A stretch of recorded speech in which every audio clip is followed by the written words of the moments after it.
Boa noite a todos, espero que estejam bem. Meu nome é Vasco Tembi, do Movimento Ativista Moçambique. Estamos mais uma vez para uma edição de hoje nas eleições. Como sempre, trazemos convidados que nos ajudam a refletir sobre assuntos que nos dizem respeito como jovens.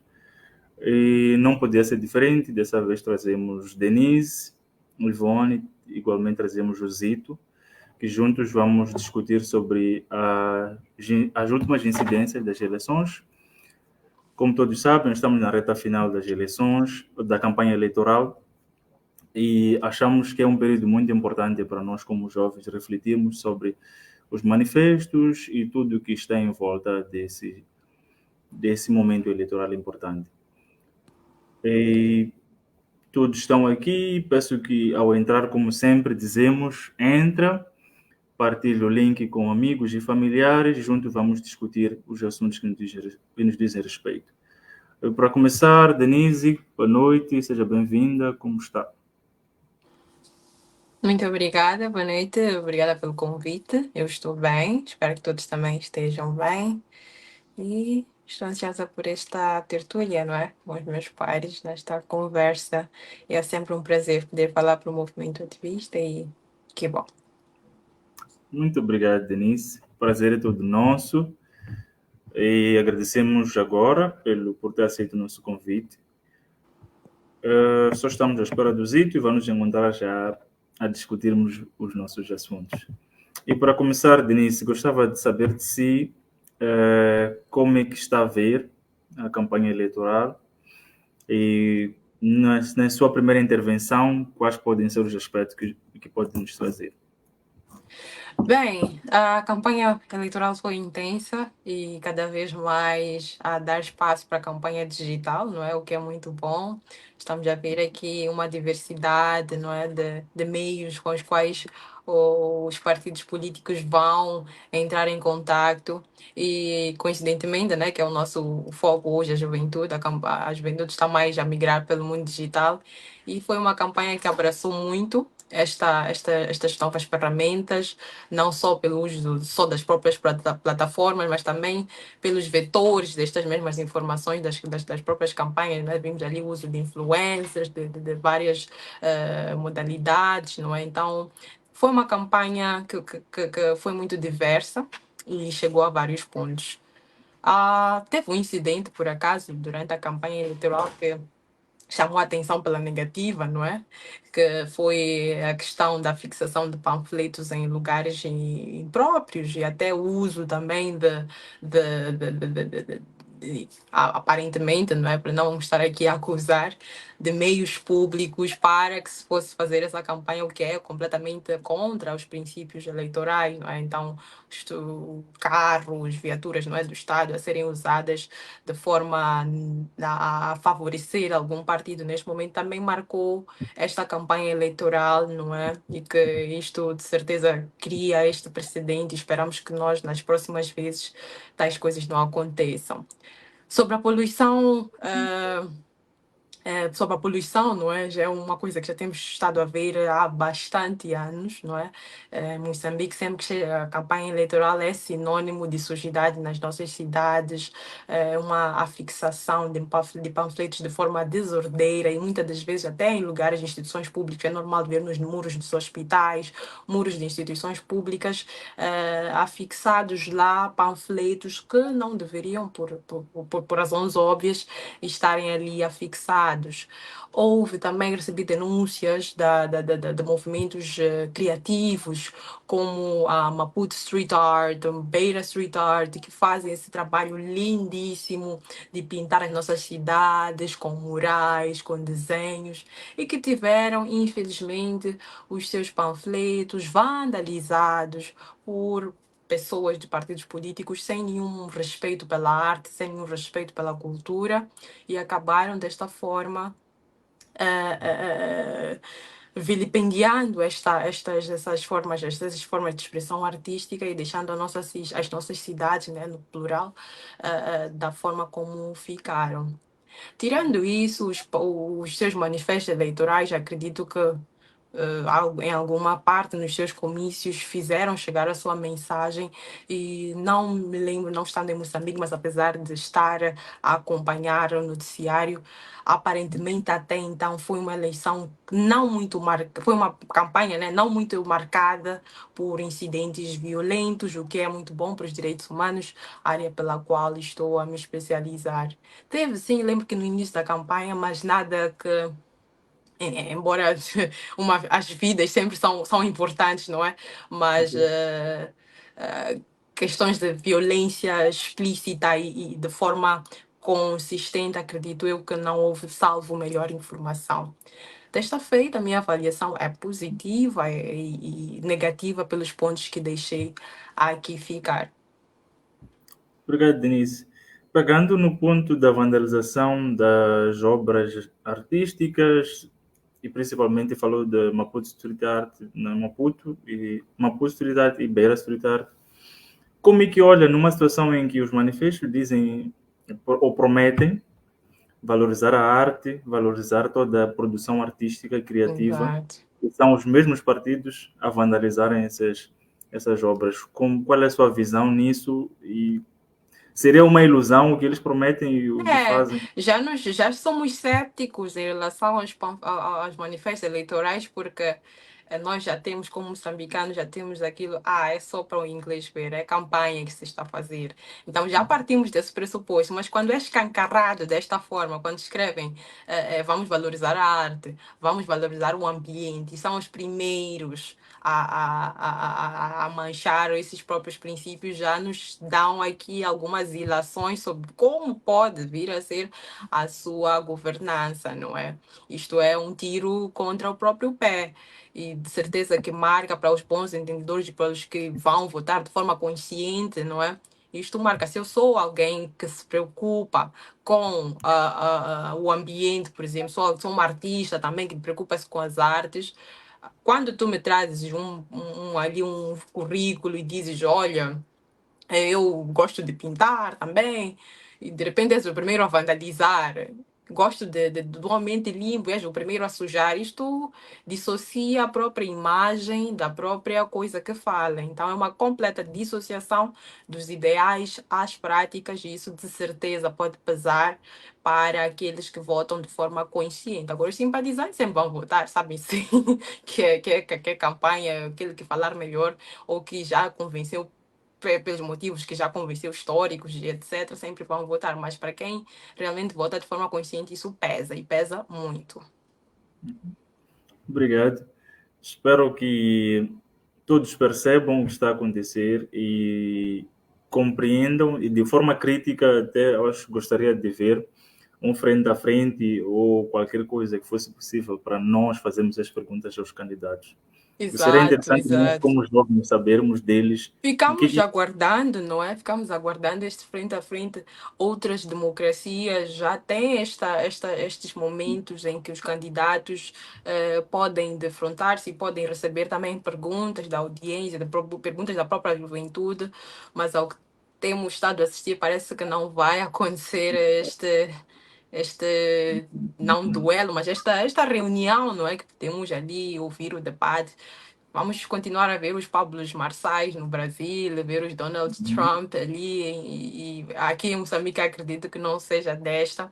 Vi ali uma promessa da Universidade Politécnica no início, com esta proposta, mas parece que há candidatos que têm não. medo de molhar-se na chuva e não, não vão participar. Embora hajam alguns que estão sempre, não é, engajados em fazer valer a sua mensagem, em fazer valer aquilo que tem a dizer, aquilo que tem a prometer também, outros não. Então, isto também é um resultado, também é uma ilação, também é um sentimento que pode estar a ser criado no eleitor. Então, tudo tem significado em termos de campanha, em tempos de campanha eleitoral, tudo mesmo. Exato.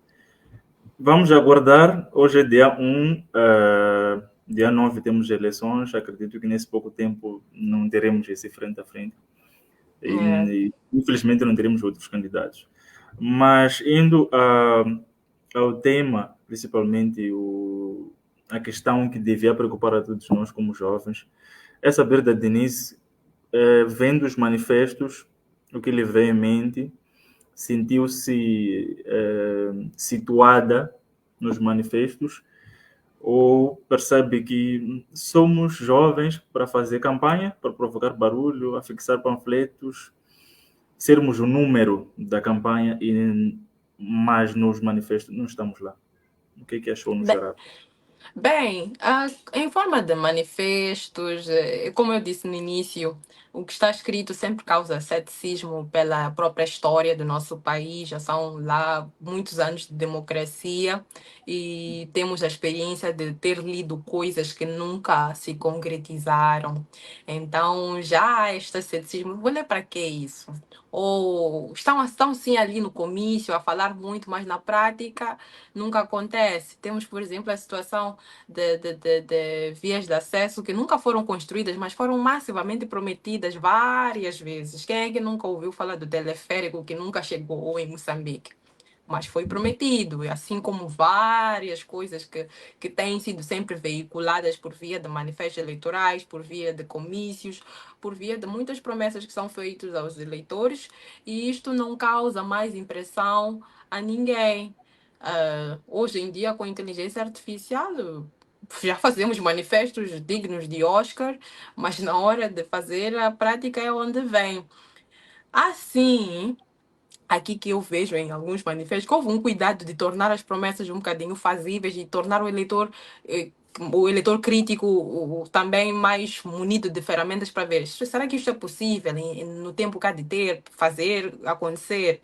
Então, acho que tem isso, e por termos esta juventude como maioria, temos essa juventude como frente, tanto de campanha, tanto na hora de votar, houve sim um cuidado, mas na hora de pôr em prática pode ser que não se vê o jovem espelhado em nenhuma dessas situações, não é?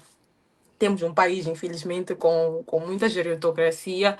Os idosos ainda estão em setores muito cruciais, não que seja de todo um problema, mas num país em que a maioria é jovem, e temos jovens pensantes, temos jovens engajados, a forma de governança também deveria ser diversificada. Os próprios candidatos desta forma são bastante jovens, o que também espelha-nos aqui alguma mudança. É uma campanha que traz-nos mudança pela titularidade dos próprios representantes, não é mais o padrão do senhor barrigudo, baixinho, como nós sempre tivemos como político, a visão de político, quando mandas uma criança escrever ou desenhar um político, ela sempre vai desenhar um senhor velho, um senhor já descabelado, com cabelos brancos, é o que nós temos, mas hoje em dia, em Moçambique, vamos assistir aí um duelo até com candidatos com penteados e não sei o que, então já traz uma diversidade e para quem é jovem isso de certeza cria uma, esqueci o termo em português, mas relating, já cria uma relação candidato e eleitor. Apreciei sim, vi aqui alguns sumários dos próprios manifestos, não é? Não pude ter acesso a todos, mas que já partimos com uma desigualdade que eu não queria trazer. Mas temos, obviamente, setores que podem melhorar, sim, a própria vivência, a experiência de ser jovem em Moçambique. E eu falo isso no sentido muito abrangente, porque acredito eu que ter uma política especial de juventude é importante, mas do jeito que nós estamos, a realidade moçambicana, ter a problemática de base resolvida já é uma grande vitória. Tem de falar, os jovens não têm habitação, mas não têm saúde também, não têm transporte, não tem várias coisas que são realmente importantes para uma vida frutífera, uma vida harmônica, e que só de se forem resolvidas já torna Moçambique à frente de muitas outras nações e tão ricas quanto Moçambique é, não é? Na prática, não é? Então, eu sou muito cética em políticas muito especiais num país com uma diversidade enorme e num contexto também que temos urgências críticas de saúde, de transporte, até de fome. Então, é sim benefício, mas com o ceticismo que já aqui citei, está escrito, muitas vezes não é feito, mas se conseguem pelo menos prover o básico e fazer essa reforma que já estamos a precisar há muito tempo em Moçambique, já nos traz algum alento, já nos traz aqui ficar algum amparo e com isso já temos base para começarmos a pensar qual é a situação desta, qual é a situação daquela e daquela parcela da sociedade e etc. Então, é isso por agora. Ok. Mas quanto percebi que não olha, a sua visão é não especificar exatamente as áreas que podem ser abrangidas, mas ter um sistema que possa abarcar todas as áreas. Dessa forma, o jovem vai se sentir incluso. Não sei se foi isso. Mais ou menos, não que não sejam importantes, claro, temos a problemática da habitação, que é crucial.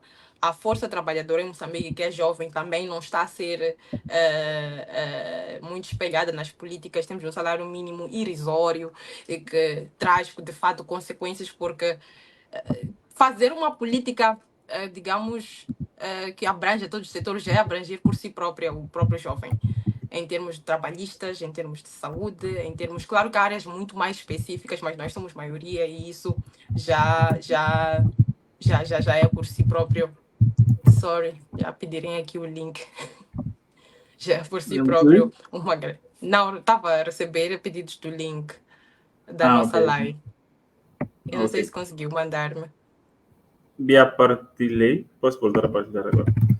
Espera, assim não interrompemos mais. Sorry. Ok. Tá bem.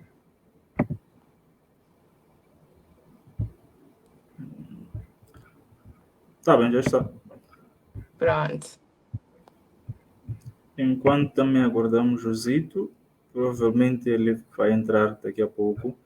Aos que estão conosco na nossa página do Facebook, pedimos que partilhem live com amigos, familiares, mas também possam participar nos comentários com perguntas, com comentários, o que estão a achar, principalmente nós como jovens, como é que estão a ver, se já tiveram acesso aos manifestos, o que estão a achar, sentem-se parte desses manifestos, visto que somos jovens e também não devíamos votar por fazer parte do partido X ou Y, mas também por conta das soluções que esses candidatos nos trazem.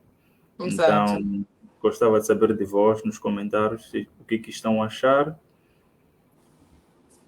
Mas, Denise, continuando, dizia que olhava não só para essa questão, que era importante incluir os jovens ou ter propostas específicas para os jovens, mas no geral, ou seja, o geral já resolvia também as questões dos jovens. Não sei se era isso. Sim, porque estamos a partir de um pressuposto que temos situações de base em Moçambique que afetam-nos a todos e que realmente, como jovem, como moçambicana, não vê-las resolvidas, trazem-nos aqui uma qualidade de vida completamente aquém do padrão de vida que nós devíamos ter. Estamos já a falar do Moçambique que tem um índice de desenvolvimento humano dos piores no mundo, não é?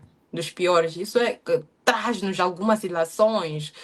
Então, a questão do desemprego, por exemplo, é uma das questões que preocupa-nos a todos como jovens, como moçambicanos, e que os jovens na nossa faixa etária são os provedores, muitas das vezes, que vão servir as crianças, vão servir os idosos, e não ter essa solução, por exemplo, feita, satisfeita, já afeta o país todo.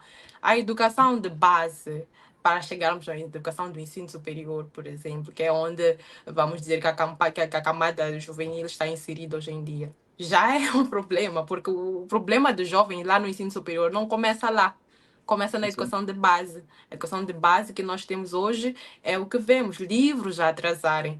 Não sei se já chegaram os livros em Moçambique. São Não, livros na a verdade. atrasarem, não na totalidade. Então, é um ano letivo de brincadeira. não é? Tudo bem que os professores fizeram das tripas coração para que a educação não é fosse não sofresse demais o peso de não ter o livro escolar, por exemplo, mas não é tudo. Os professores também precisam de ser motivados e auxiliados pelos livros e não só a própria questão salarial dos professores afeta completamente a educação de base em Moçambique.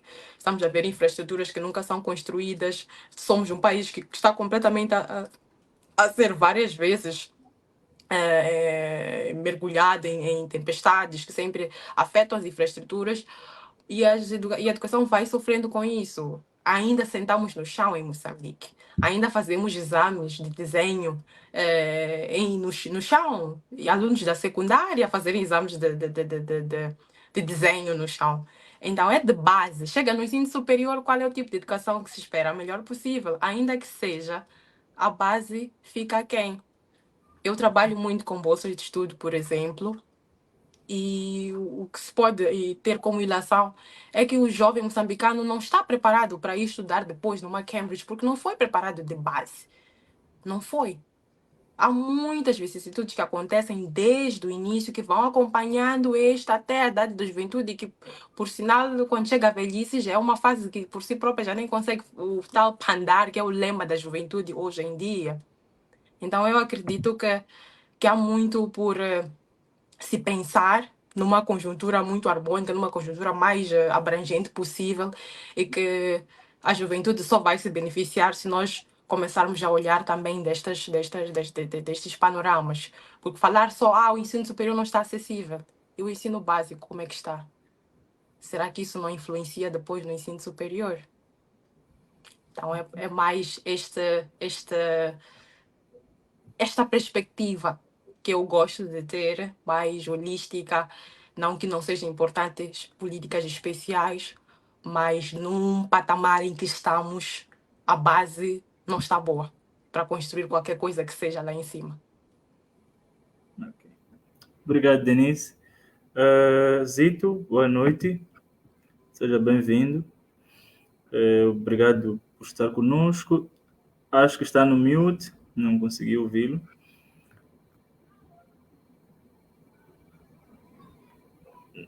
Não consigo ouvir o Zito. É possível ouvir-me? Agora sim. Perfeito. Obrigado. Seja bem-vindo. Obrigado por ter aceito o nosso convite. Já estávamos a avançar com a Denise. É um prazer renovado estar por aqui. Obrigado. Já estávamos a avançar com a Denise, já que na questão dos manifestos e a inclusão dos jovens, mas gostava de saber de si quais são as lições que tira desse período da campanha até agora. Bom, primeiro quero cumprimentar a colega do painel, a Denise, cumprimento também a si, Vasco, a todos os internautas que nos acompanham por esta via. Primeiro peço desculpas pelo atraso, estamos em período eleitoral, temos muitas outras atividades que vamos fazendo simultaneamente, mas isto não é justificação suficiente. Portanto, a campanha eleitoral já está no seu término e é evidente que durante estes 30 e poucos dias muito foi dito, mas particularmente não estou surpreso com relação à qualidade do debate que estamos a ver, mesmo no tecido intelectual, mas também de como as abordagens dos próprios candidatos estão a ser realizadas. Não há grandes novidades, mas é próprio da perca de fé, ao meu ver, de como as eleições autárquicas foram conduzidas. Parece-me que os cidadãos perderam a fé de que os processos eleitorais são suficientes para fazer alterações sob o seu ponto de vista ou o seu desejo de quem pode governar e de que formas.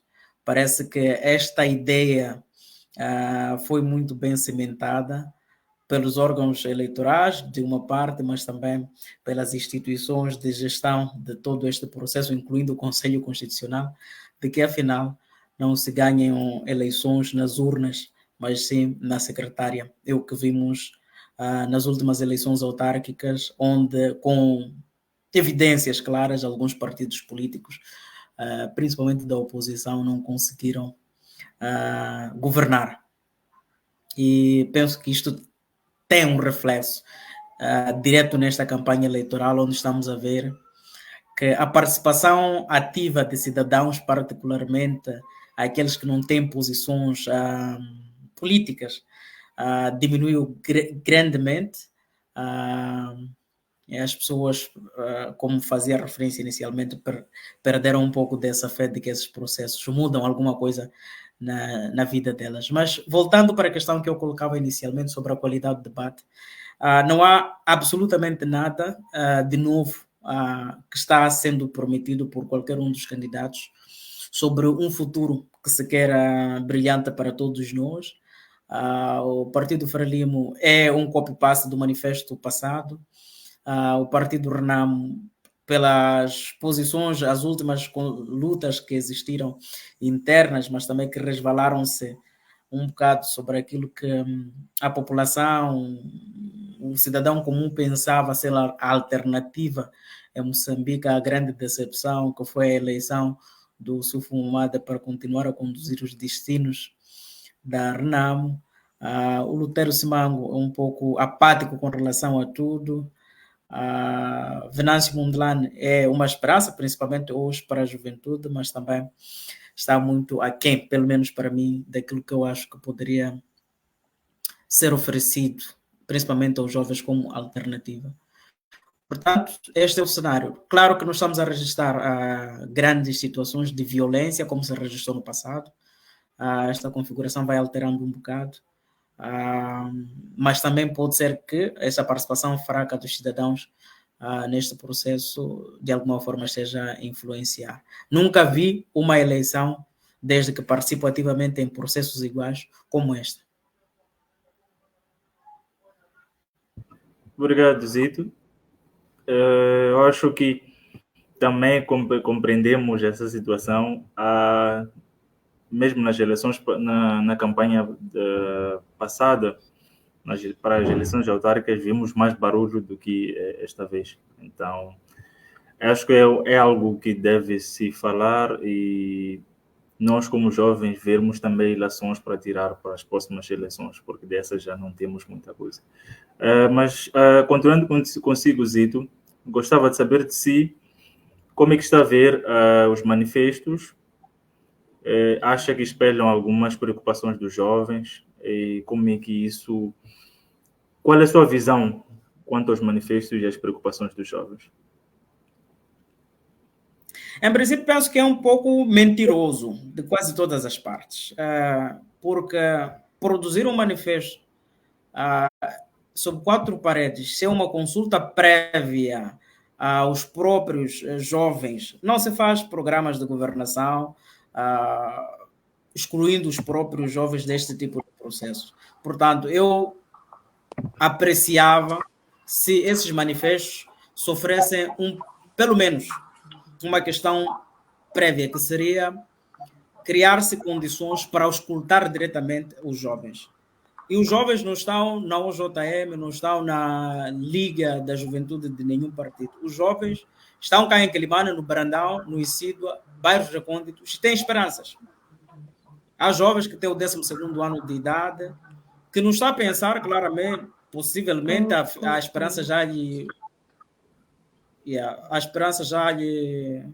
foi retirada, não está a pensar que vai ser, por exemplo, um médico ou um piloto de uma aeronave, mas tem ideias concretas de como pode melhorar a sua própria vida a partir do Isídua. Se esses jovens não estão incluídos no processo de debate inicial para a concessão do manifesto eleitoral que se vai transformar em programa de governação, e esses manifestos são feitos apenas compartimentalizados, por exemplo, nos gabinetes dos partidos políticos, eu penso que a partir daí já há um erro.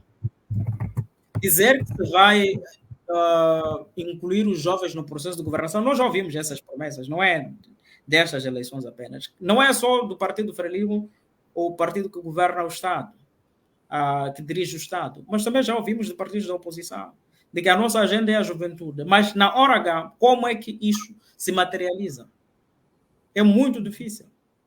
Porque, desde o início, o jovem não está dentro deste processo de concessão da ideia de como é que devemos percorrer este caminho. Eu, por mim, o que se devia fazer é uma espécie de uma sentada. E isto não precisa que os partidos políticos sentem para inicialmente fazer. Mas nós temos, por exemplo, vamos supor a OJM, a Liga da Juventude da RENAMO, temos o CNJ. Por que é que não se senta entre essas todas as forças, quer políticas, quer da sociedade civil, para fazer um manifesto da juventude? Um documento orientador e entregar, por exemplo, aos partidos políticos com as ideias claras de como é que os jovens pensam o país, quais são as áreas prioritárias para eles e como é que eles sentem que pode-se alterar o status quo atual. Portanto, eu, por mim, começávamos daí. Porque o processo de inclusão, como se está a dizer, hoje em dia, penso que é uma autêntica utopia, na verdade, conversa para boi dormir. Aqui já temos duas visões. Percebo que a Denise olha para os problemas os problemas e as soluções devem ser encontradas de forma holística, ou seja, não pegando um único problema. E o Zito nos traz a ideia de que os jovens não estão... o que aconteceu é que fez-se os manifestos em quatro paredes dos próprios partidos e não houve inclusão. E a minha questão é agora, se temos esses dois cenários em que, os manifestos foram escritos pelos partidos sem uma consulta pública, e dois, categoriza-se os problemas dos jovens, não é essa visão holística, como a Denise falava. Como é que nós nos vemos na questão, seja para o voto e mesmo na questão da governação? Como é que achamos que nossos problemas vão ser resolvidos nesse sentido? Bem, como eu disse, e repiso, não é? Os problemas realmente deveriam ser vistos de forma holística, mas há aqui também uma situação de... As auscultações, sim, são importantes, de fato, por uma questão de praxe, por uma questão de consulta, por uma questão de até perceber se há aqui algum interesse em saber qual é o nosso problema. Sermos chamados a mesas para estarmos ali e dizer, olha, qual é o teu problema? É normal, toda instituição que se preze, sempre que há um problema, sempre que quer se fazer alguma mudança, em cenários até pequenos. Não precisamos falar de um país como todo. Uma pequena empresa que está realmente a fazer alguma mudança, chama um e outro e outro e outro. O que vocês acham sobre isto? E é dito, achamos isto e aquilo. Mas vai ser implementado. Há orçamento para ser implementado. Há esta sensibilidade em fazer valer essa voz, ou é realmente só de praxe para não dizer depois que tomamos decisões sem consultar? Então, as escutações já tiveram, e às vezes também nem precisava só ser escutações. Nós temos censos em Moçambique que são realizados de tempos em tempos. Problemas da juventude moçambicana não são segredo para ninguém. É uma coisa que basta ser jovem já. Temos aqui algumas vivências que todos nós compartilhamos, não é? E os próprios que estão envolvidos nesta campanha, não é porque não sabem qual é o problema da juventude, até o ponto de ser super direto, chamar-nos à auscultação. Eles sabem, têm noção, e até fico surpreendida de não colocarem isso diretamente. É por medo de prometer, não seria? Porque já prometeu-se muitas vezes, não é? Então, fico um bocadinho reticente. Por que não se coloca, já que a juventude, os seus problemas são conhecidos, os seus problemas também são de possível, não é, de efetuação, e também porque somos nós quem votamos a maioria. Então, cria aqui algum bug nas nossas cabeças de não saber por que não houve esta sensibilidade. Mas para dizer que é só ligar a televisão para ver o que a juventude está a passar. Às vezes nem precisa ter televisão, é só andar um bocadinho para ver que o jovem moçambicano é de várias formas vilipendiado em Moçambique, e isto é facto. Obrigado, Denise. Zito, mesmo olhando para essa questão em que os jovens não foram consultados e já temos os manifestos, e dia 9 vamos votar. Então a pergunta é: votamos com que base? Votamos porque gostamos da cor Z, Y, gostamos do candidato X, Y, sendo que devíamos ver nossas preocupações nos manifestos. Como é que ficamos nessa, se é justo? Bom, eu falo de Quilimane agora. Conheço, por exemplo, a Zambésia nos seus 22 distritos e um pouco o país. Mas o que eu queria colocar aqui é simples. Do outro lado de Quilimane, tem uma circunscrição geográfica em Inhaçuns. Os problemas de Inhaçuns, dos jovens de Inhaçuns, não são os problemas dos jovens de Quilimane. E há uma razão. Quando eu vou a Inhaçuns, os jovens que estão lá têm o 10º ano, o 12º ano. Na perspectiva deles, o grande entrave para aquilo que são os grandes sonhos para aquela população, aqueles jovens que estão lá, neste momento, por exemplo, é uma embarcação que permita carregar cimento e areia para que eles possam construir uma casa condigna e possam morar em segurança. Em segurança contra eventos climáticos extremos que vão assolando esta circunscrição geográfica, mas também que permita que eles consigam comercializar produtos de primeira necessidade, tirando aqui do centro de Quilimane para lá. Portanto, só por aí já se consegue ver de que sim, é preciso compartimentalizar esses problemas e buscar solução para problemas locais.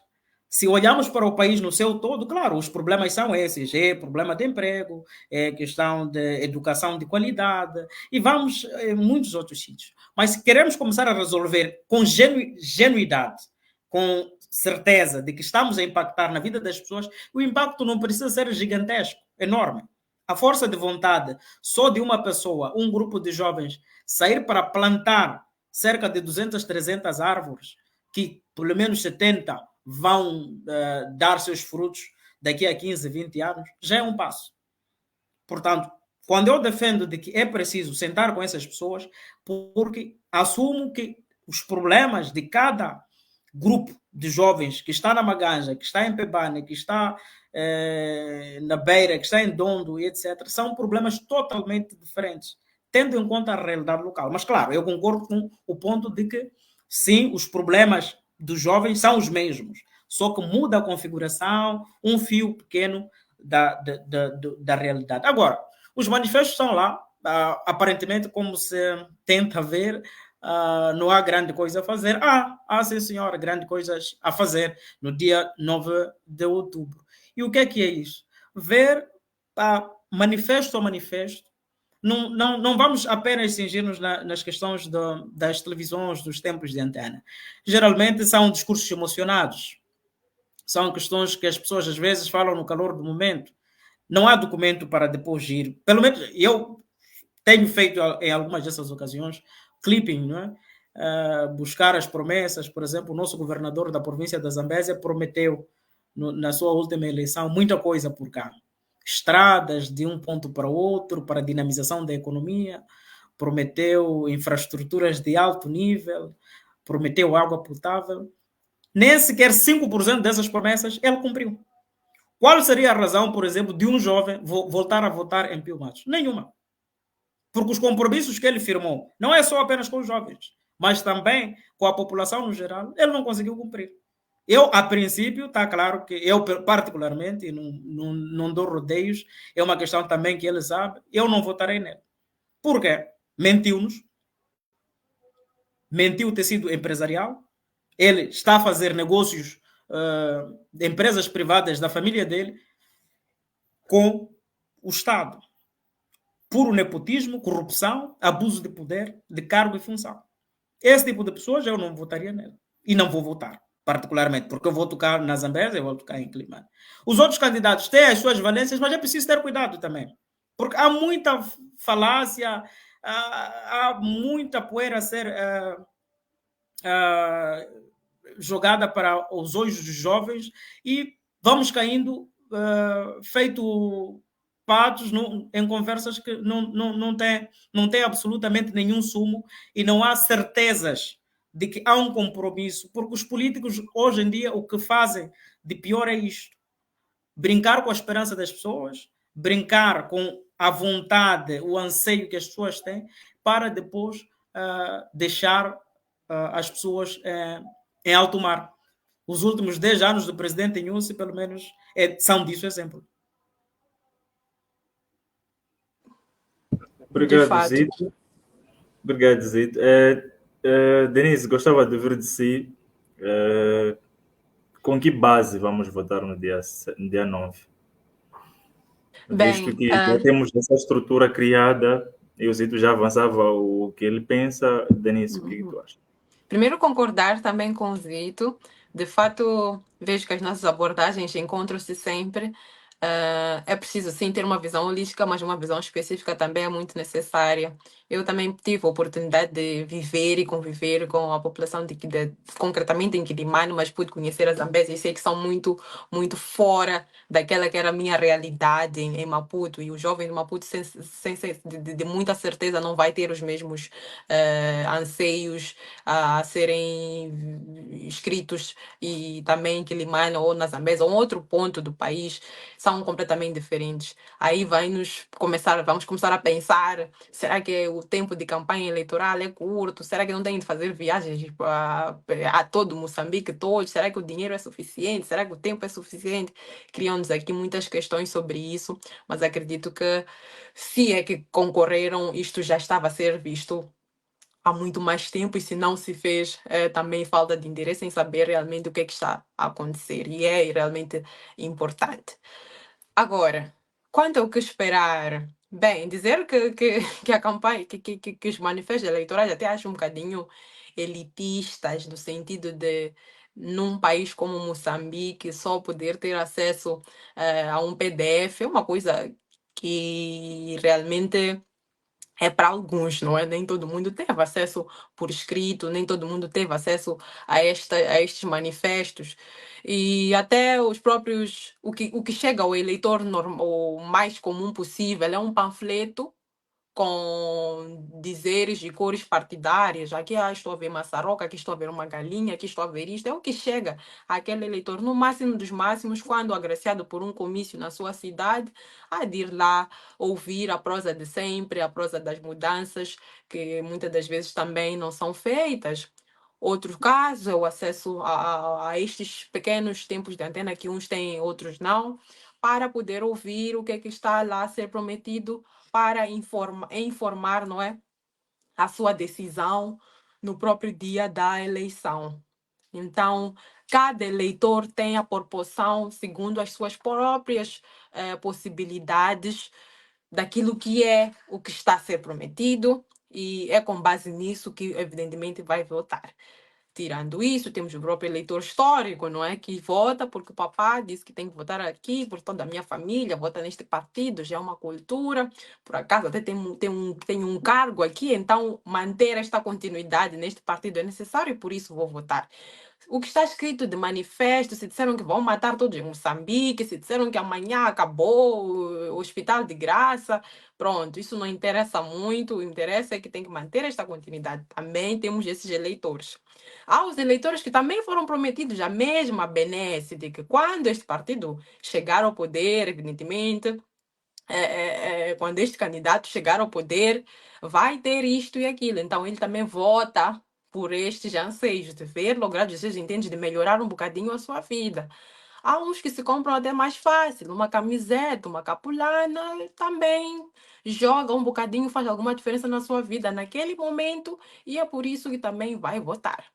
Agora, falar de um eleitor que leu o manifesto, acompanhou os debates, aqueles que acompanhou, e com isso vai votar com base nisso.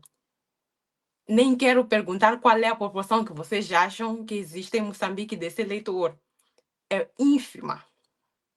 É ínfima. Embora existam jovens que são muito engajados, temos aqui uma dificuldade muito grande, também pelo ceticismo que tenho estado a falar, as pessoas já estão incrédulas quanto ao que é prometido, e não é com base no que está escrito, não é com base no que está a ser dito que as pessoas vão votar. Porque temos aí uma outra tipologia de eleitores que estão descontentes com o que já tem sido feito de governação em Moçambique. Ou seja, qualquer mudança, se chamarem um palhaço qualquer e colocarem, está bom. Basta não ser aquilo que esteve durante todo esse tempo de democracia que nós temos. Então, acho eu, pela sensibilidade que eu tenho do meu país, pela experiência que eu tenho destes 25 anos de vida como pessoa, como moçambicana, que a grande maioria da juventude está descontente pela forma como está a ser tratada, com a forma como os seus pais foram tratados, pela forma como os seus irmãos provavelmente vão ser tratados daqui a alguns anos também, e vai votar porque também está descontente. O que diz manifesto, nem quero saber, mas eu estou descontente com a situação atual. Há uma probabilidade de mudança se mudarmos as estruturas da forma como elas estão? Sim, provavelmente. Mudando um bocadinho de cara, talvez as coisas mudem. Acho que pode ser com base nisso que algumas pessoas também podem vir a depositar o seu voto num outro candidato que não seja do governo do dia. E por acaso também deixando aqui ficar a minha completa perspectiva. Ok. Obrigado, Denise. Obrigado, Zito. Eu acho que deixaram condições e situações em que cada um que está aqui conosco e que há de ver depois desse live possa refletir e possa tirar as suas conclusões. Como bem disse Denise, temos vários tipos de eleitores, então é cada um se situar e ver onde está e no dia 9 exercer o seu voto. Só vou deixar espaço para uma questão que foi deixada aqui, claro que não faz parte do que estávamos a discutir, mas podemos passar uma revista. A Ludmila Manhissa pergunta: quantas famosas listas negras que pouco funcionam? Qual é o posicionamento dos oradores? Pois é notável que poucos jovens estão a concorrer para ocupar assentos no Parlamento. Acredito que ela está a falar das listas fechadas que os partidos fazem para o Parlamento. Ela gostava de saber qual é a vossa posição, visto que são poucos jovens que encontramos lá, mas nos manifestos ouvimos que os jovens devem tomar a dianteira. Qual é a vossa perspectiva? Bom, eu paro do princípio que é mais ou menos o debate que nós já estávamos a desenrolar há minutos atrás, de que é falácia de que os jovens estão dentro deste processo, é mais um discurso político para ficarem bonitos na cartaz, é apenas isso, porque na essência isso não é verdade. Os jovens não estão dentro dos processos de governação, nem nos processos políticos efetivamente, e podemos ver os pronunciamentos, por exemplo, de Silva Livone, que é secretário-geral da OJM. Quando Silva Livone fala, não é discurso de um jovem, parece um senhor de 60 anos, que já está abastado e resolveu todos os problemas dele nessa sociedade. Um discurso caduco e ofensivo para quem está deste outro lado e sente na pele o que é ser empreendedor, ser estudante e ser funcionário público. Portanto, é meio complicado. Com relação às listas fechadas, é parte de... Eu acho que até começava por aqui, de que nós, como jovens, também estamos a ser muito apáticos. Primeiro, a nossa não participação nos processos políticos, efetivamente. Porque se eu vou conversar com 2 ou 3 jovens, o discurso geralmente que eu costumo ouvir é para a política é para os políticos e nisso eu não me meto. Só que toda a nossa nação é definida aqui. É na política. São estradas, são escolas condignas, é alimentação, os produtos de onde vêm, tudo é política. Desde a política monetária, a política de saúde, de educação, é tudo política. Não há possibilidade alguma de alguma coisa avançar e existirem reformas, mesmo nós que estamos na sociedade civil, nas organizações de mídia. Há documentos que regem o funcionamento dessas instituições. Claro que são assuntos políticos. Como é que nós não nos envolvemos diretamente? Como é que nós não nos preocupamos em fazer pressão para que esses organismos funcionem como devem funcionar? Estar em órgãos da sociedade civil Bom, pronto. Hoje, quando dizem sociedade civil, há uma coisa que, por exemplo, eu estava a dizer aqui há dias, quando estávamos a organizar este debate, quando fui gentilmente convidado, colocaram lá para ativista social. Eu disse, não, desculpa, pronto, também o termo não é isso. Eu prefiro que me chamem ativista político, porque entendo que, sim, é quase similaridade, mas eu estou mais confortável porque é assim que eu encaro, eu não gosto de mascarar as coisas. Então, portanto, é importante que nós, enquanto jovens, tenhamos a plena convicção de que é preciso nós tomarmos um passo em frente. E esse passo não significa que todos vamos nos tornar políticos, mas é preciso, temos as estratégias, por exemplo, de ocupar os espaços vazios. Vamos ao Parlamento Juvenil, vamos ao Conselho Nacional da Juventude, vamos em qualquer uma outra organização onde o jovem tem capacidade de influenciar as políticas públicas e, a partir de lá, começamos um novo debate. Porque enquanto deixarmos marionetes como Silva Livoni na OJM a dizerem coisas em nosso nome e coisas que não fazem totalmente nenhum sentido, vamos continuar aqui.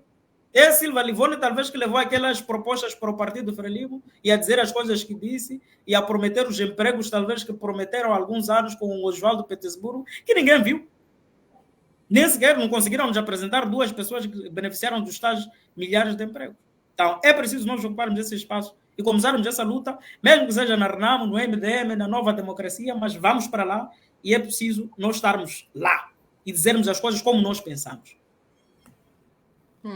Da última vez que tentei o termo ativista político como debaixo do meu nome, perguntaram de que partido.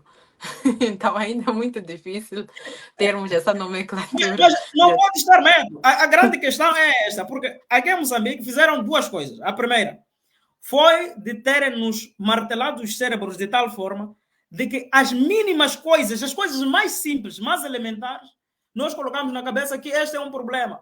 O fato de chamar ativista político, pronto, está aí a questão que foi colocada. De que partido? De que partido? É difícil, é muito difícil trazer a consciência sobre estes assuntos e torná-los mais naturais possíveis. Noutros cantos do mundo, dizer um problema, expor um problema, por mais pequeno que seja, por mais que seja a nível do bairro ainda, não estamos a falar numa perspectiva macro de é um problema completamente gigante. Dizer que há lixo nesta rua, o chefe de quarteirão não está aqui a trabalhar um bocadinho, já é um problema muito grande. Tem expressões dizem que não é nosso. Sim.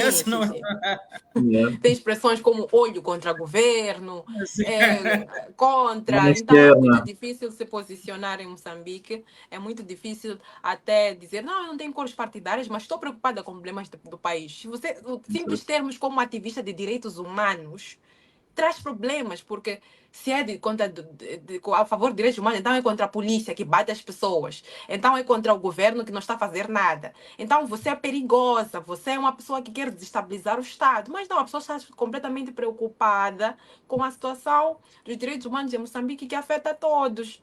Então, eu acho que é necessário normalizarmos isto e pararmos de ver política como partidarismo, vermos política como uma coisa real, que faz parte da nossa vivência, desde a escola, a falta de giz. É política dizer que o professor não está a dar aulas, é política, é um ato, tudo é um ato político, não é? Mudanças na nossa sociedade, a forma como nós vivemos, a forma como nós nos tratamos, tudo é um ato político. Então, é preciso parar de ter vergonha, parar de ter medo, embora falar muito às vezes nos faz cair em chirrangos da vida, não é? Em avenidas sem roupa, violados sexualmente, com hematomas, tem sido também consequência de ter uma posição em Moçambique que não deveria ser. No entanto, é o que temos, mas é bom que temos pessoas também dispostas a mudar esse status quo de como nós nos posicionamos politicamente no nosso país. Espero mesmo que os jovens também tenham esta visão de querer mudar as coisas como estão e fazer alguma coisa, porque se não fizermos por Moçambique, nenhum sul-africano, nenhum zimbabuiano, nenhum americano, nenhuma outra pessoa há de fazer, senão nós próprios moçambicanos. Obrigado, Denise. Obrigado, Zito. Eu acho que nós já temos podemos até tirar relações do que foi dito aqui, que não é preciso estar no parlamento para mudar alguma coisa. Porque eu acho que essa corrida, como dizia o Zito, muitos, nós como jovens achamos que participação política direta é só na Assembleia da República.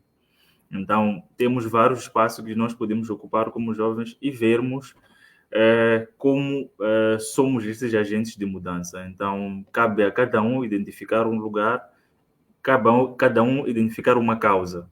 Então, é o ensinamento que fico com ele. Eu acho que todos que estamos aqui no live também podemos colocar nossas opiniões, dar nossas observações e muito mais. E entendendo que a política influencia em tudo o que fazemos, vamos agora falar da questão da formação dos MMVs, que está a dar um problema muito grave na educação, onde assistimos em várias escolas ou crianças sem aulas, porque os formandos e os formadores estão a ocupar as salas, ou do outro lado, crianças que estão a estudar ao relento, porque os mais velhos estão a ter a instrução como MMVs. Então, como é que estão a ver essa informação? Visto que os próprios alunos já estavam a sofrer porque os funcionários públicos, os professores, já estavam a ser viciados para fazerem parte da campanha, outros foram dispensados. Então, como é que vê essa questão? Será que só por colocarmos um calendário eleitoral é uma forma de dizer que 2023, 2024 não há aulas em Moçambique, só porque temos campanha ou eleições? Eu quero trazer o exemplo de uma escola na cidade de Quelimane, chama-se Escola Secundária Aeroporto Expansão, nas proximidades do aeroporto de Quelimane, ou do aeródromo, sei que é. A escola, no seu estado normal de funcionamento, ou seja, uma turma só tem aula 2 vezes por semana. Uma na quarta, outra na sexta ou sábado, se a memória não me trai. Portanto, pelo grosso número de estudantes que lá estão, mas também pela falta de docentes na instituição, o período letivo, desde que iniciou até hoje, há turmas que apenas assistem aula 2 vezes por semana. Este é um ponto. Vamos partir para outra realidade. Quando, e é específico isso, Daniel Chapo vem a Quelimane e a Zambésia, mas a Quelimane especificamente, essa escola em particular, mas grossa parte dessas que estão no centro da cidade, os estudantes são levados de viaturas daquelas que carregam areia para construção para o aeroporto para receber um candidato presidencial. Isto acontece. Estou a dizer coisas que já estão normalizadas por cá. São as coisas mais comuns de acontecer. Só que sucede que temos um segundo passo. Quando a eleição, a campanha começa efetivamente, isso era a época do pré-campanha. A campanha inicia efetivamente, os professores são obrigados a ir para o aeroporto, trajado de forma a rigor, de roupa vermelha e etc., para receber o candidato Daniel Chapo, com consequências administrativas caso o docente falte. Só por este quadro que estou aqui a colocar, em Quelimane, onde organizações da sociedade civil estão para controlar, observadores eleitorais estão, a grande imprensa está muito bem representada, o poder da administração da justiça, como o Ministério Público, que pode muito bem intervir neste caso e não faz.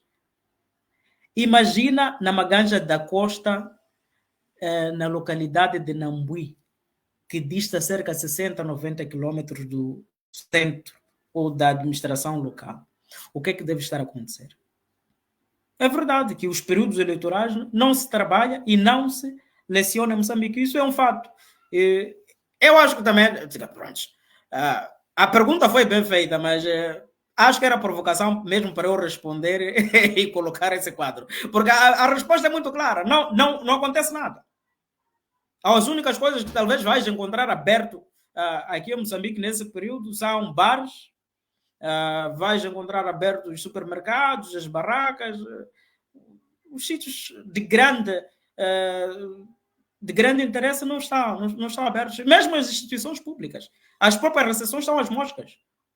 Porque há pessoas que preferem sair, não preferem nem por isso. Os serviços mínimos estão a ser mantidos a escópula e martelo. Não, isso é de fato. É uma realidade um pouco preocupante. Não sei como se começa a resolver essa questão, mas esse é um fato. Não há... não se está a lecionar nas escolas, de nível primário e secundário. Não se está. As únicas, pelo menos cá em Quilimane, de onde vos falo, são as escolas privadas. De fato, é penoso ver que a nossa educação está aqui com exemplos muito claros e não é segredo. Hoje em dia, com a internet, nós recebemos vídeos de alunos uniformizados nestas situações e traz-nos algumas reflexões sobre as nossas próprias instituições, não é? Não só as que estão por de frente, como as escolas e etc., mas também a quem de direito, não é? Fazer alguma coisa. Já era tempo das associações, por exemplo, como se chama a Associação dos Professores? ONP, não é? A ONP, já se posicionar sobre isto. Só que há uma normalização da politização, da partidarização das nossas instituições. Agora, tratar um documento, é normal a pessoa não estar, porque até é normal ver a pessoa já a entrar no expediente, já despir um bocadinho a roupa de capulana que estava lá no partido a fazer campanha. É normal ver na bolsa que esta pessoa estava em campanha. E há uma diretriz certa de que se mandam para as instituições públicas que tempo de campanha tem que se dedicar a algum part-time ali para os partidos. Não é? E, obviamente, a Frelimo, porque isto é uma prática já muito antiga, que hoje em dia temos acesso, estamos a ver, não estamos a fazer nada. Então, eu creio que para uma mudança realmente sistêmica é preciso. Vi aqui no manifesto do Venâncio Mondlane, por exemplo, há esta sim preocupação em mudar isto, não é? E é uma coisa que só víamos, nunca falávamos, então acho bonito, acho frutífero termos já colocado isso como uma prioridade, tirarmos essa partidarização do nosso Estado. O funcionário público tem que perceber que ele está a trabalhar para moçambicanos e não para um partido. É professor, é enfermeiro, é polícia, todos são funcionários do povo moçambicano, independentemente da sua cor partidária. Só que não é o que nós vemos e é infeliz, completamente infeliz isso está a acontecer. E não é só no tempo de eleição, não é? Podemos aqui pensar que é só tempo de eleição, mas não é. Em qualquer situação normal do país, se chegou algum líder, tudo parou. Para tudo. Todo mundo, você quer tratar documento? Não é porque está ali, os funcionários do Estado tiveram que sair para ir receber essa pessoa, com agendas, obviamente, políticas. Ou seja, há uma intensificação no tempo de campanha eleitoral, porque eles precisam de mais reforços, dá para fazer barulho. Mas quando estamos em situação normal, também há esta manutenção do poder, que também é feito por via dos funcionários do Estado e é completamente normalizado. Há até situações de você não tem cartão vermelho, você não trabalha aqui. Como assim? E ter ainda por cima represálias. Há documentos oficiais feitos, não é? Com essas escritas assinado e carimbado. Se vocês faltarem, vocês vão ser punidos. Carimbado. E ninguém está a fazer nada. Não é porque inventou-se, porque... E não é uma coisa recente, podíamos dizer que não fizeram na internet, com essas tecnologias. Não! Documento assinado por um diretor a dizer para os professores que se eles faltarem à reunião do partido, vão ter represálias. Lista ali, com lista de presença. E ninguém faz nada. É piada, parece. Mas nisso, Denise, a questão que faço é: será que todas as nossas instituições não estão a ver isso ou estamos a normalizar? E o que se vê é uma música do Venâncio a chamar não sei o quê na campanha? As instituições sempre funcionaram assim. vai se intensificar, porque algumas pessoas que estão lá beneficiam-se desse sistema e temos medo. Se eu negar, quem já experimentou negar de fazer isso para ver o que lhe acontece?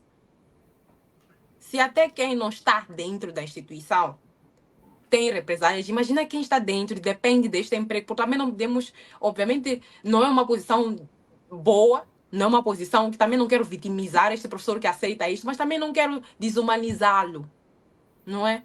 Precisa desse emprego e já recebe muito pouco, já recebe um valor para comprar bananas. Imagina dizer que vai perder este emprego.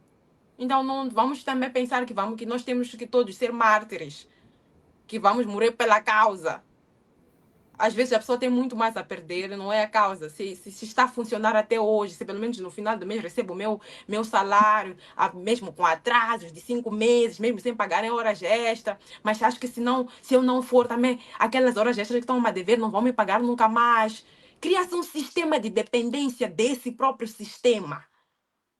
Nós dependemos do sistema e pensamos assim, nossa mente vai ficando achatada a cada dia que passa. Se eu me levantar e dizer que chega, não faço mais isto, como é que funciona tudo? Então, temos uma cultura de medo, temos uma cultura de perseguição e na base é pior ainda, não é? Nós Mas, estamos a ver... Denise, eu acho que é nesse ponto que se faz as grandes mudanças. É exatamente Sim. neste ponto. Porque se for a ver, por exemplo, nos Países Baixos, nórdicos, subindo um bocado até Portugal, tem uma questão. Por exemplo, o sistema de ensino não altera de qualquer maneira. Não é cada quinquênio há um novo currículo a ser implementado. Não. Tem uma questão de Estado a ser preservada e Sim. vai, mesmo que o governo venha. Mas o Estado, o funcionamento, as regras, as normas estão lá. Já é de conhecimento público de que quando roubar, no mínimo, ou vais solicitar para seres demitido, solicitar, não, colocas a tua carta de renúncia, se fores ministro, secretário de Estado, quem quer que seja, antes mesmo da acusação, que é para permitir que as instituições da administração da justiça possam investigar sem interferências suas, com o poder que detém como dirigente, e por aí. Sim, eu concordo, mas concordo de fato que é possível mudarmos, mas ora vejamos, eu me oponho a cumprir estas diretrizes partidárias. Eventualmente sou demitida. Para onde é que vai este processo? Este processo vai para as mãos de alguém que também está no sistema. E que eventualmente chega lá, juiz, viu o processo da Denise que eu mandei embora por causa disso? Então já sabes como é que funciona. E isso até a instância superior. Isso se chegar a este processo. A luta de libertação nacional começou, tiveram muitas mortes, até para ser preciso, não eram demissões. Mortes de pessoas que a PID investigou, concluiu de que eram reacionários ou inimigos do poder português, mas foi necessário começar-se de algum lado para fazer reformas.